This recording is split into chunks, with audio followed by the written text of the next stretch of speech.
Polythene নিষিদ্ধের সিদ্ধান্তের প্রেক্ষিতে বাংলাদেশ পাট শিল্পের যে অমিত সম্ভাবনা সুযোগ তৈরি হওয়ার কথা, কিন্তু আওয়ামী লীগ সরকারের ভ্রান্ত রফতানি নীতি এবং সুযোগ সন্ধানী ফরিয়া সিন্ডিকেটের কারণে তা হচ্ছে না। আওয়ামী লীগ সরকার ভারতে কাঁচা পাট রপ্তানির সুযোগ দেওয়ায় নগদ লাভের আশায় একদল রপ্তানিকারক ভারতে কাঁচা পাট রপ্তানি করে পাটের অভ্যন্তরীণ বাজারে সংকট সৃষ্টি করেছে। এতে স্থানীয় পাটকল মালিকরা বেশি দামে পাট কিনতে গিয়ে নিঃস্ব হচ্ছেন। ফলে পাট পণ্যের উৎপাদন ও বাজারজাতকরণের প্রতিযোগিতায় হেরে যাচ্ছে ভারতের কাছে। অন্যদিকে বাংলাদেশের কাঁচা পাট বৈধ ও অবৈধ পথে আমদানি করে ভারত পাটজাত পণ্য উৎপাদনের পর সেগুলো ইউরোপ, আমেরিকা, মধ্যপ্রাচ্য এমনকি পাকিস্তান ও বাংলাদেশে রপ্তানি করে কতটা লাভবান হচ্ছে আর কতটা লোকসানের মুখে পড়ছে বাংলাদেশ, তা জানাবো আজকের এই ভিডিওতে। চলুন শুরু করা যাক। সংশ্লিষ্ট সূত্র থেকে জানা যায়, ইতিপূর্বে সরকারি সিদ্ধান্তে আদমজী পাটকল স্থায়ীভাবে বন্ধ করে দেওয়ার পর দেশের তথা উত্তরাঞ্চলে বহু সংখ্যক ছোট বড় মাঝারি ধরনের পাটকল গড়ে ওঠে। ধীরে ধীরে এই খাতে বহু মানুষের কর্মসংস্থান হয়। চাহিদার কারণে চাষিরাও পাট চাষে মনোযোগী হয়ে ওঠে। বিভিন্ন দেশে পাটজাত পণ্য রফতানির পরিমাণও ক্রমান্বয়ে বৃদ্ধি পায়। ঠিক এমন সময়ে তৎকালীন হাসিনা সরকার রহস্যজনকভাবে কাঁচা পাট রফতানির অনুমতি দেয় ভারতে। সুযোগ নিয়ে ভারত ও বাংলাদেশের একটি চক্র ভারতে বৈধ অবৈধ পথে কাঁচা পাট রপ্তানি ও পাচার করতে থাকে ভারতে। একই সাথে বাংলাদেশে উৎপন্ন পাটজাত পণ্য যেন ভারতে যেতে না পারে সেজন্য ভারত সরকার অ্যান্টি ডাম্পিং শুল্ক আরোপ করে। এতে উপকৃত হয় ভারতের পাট শিল্প খাত। অন্যদিকে প্রতিযোগিতায় কুলিয়ে উঠতে না পেরে বাংলাদেশের পাটকলগুলো একে একে বন্ধ হতে থাকে।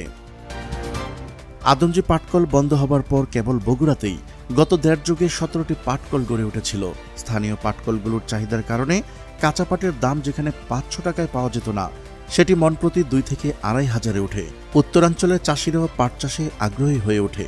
তবে বিগত সরকার হঠাৎ করে কাঁচা পাট রপ্তানির সুযোগ করে দিলে ভারতে রপ্তানি ও পাচারের কারণে স্থানীয় বাজারে পাটের দাম বেড়ে 3,600 টাকায় গিয়ে ঠেকে। এই দরে পাট কিনে কারখানা চালু রাখা অসম্ভব হয় বগুড়ার 17টি পাটকলের মধ্যে 12টি বন্ধ হয়ে যায়। বেকার হয়ে পড়ে লাখ লাখ মানুষ। চলতি নভেম্বরে পুরোপুরিভাবে পলিথিন ব্যবহার নিষিদ্ধ হয় আবারও পাটজাত পণ্য উৎপাদন ও বাজারজাত এবং রফতানির এক অমিত সম্ভাবনা তৈরি হয়েছে। কিন্তু ফরিয়া ও মধ্যস্বত্বভোগী চক্র পরিস্থিতির সুযোগ কাজে লাগিয়ে হাটে বাজারে কৃষকের কাছ থেকে কম দামে পাট কিনে ক্রাইসিস তৈরি করে পাটকল মালিকদের জিম্মি করে অর্থ হাতিয়ে নিচ্ছে। এছাড়া কাঁচা পাট রফতানি পাচারের কারণেও কারখানায় চাহিদা মতো বাজারে পাট পাওয়া যাচ্ছে না।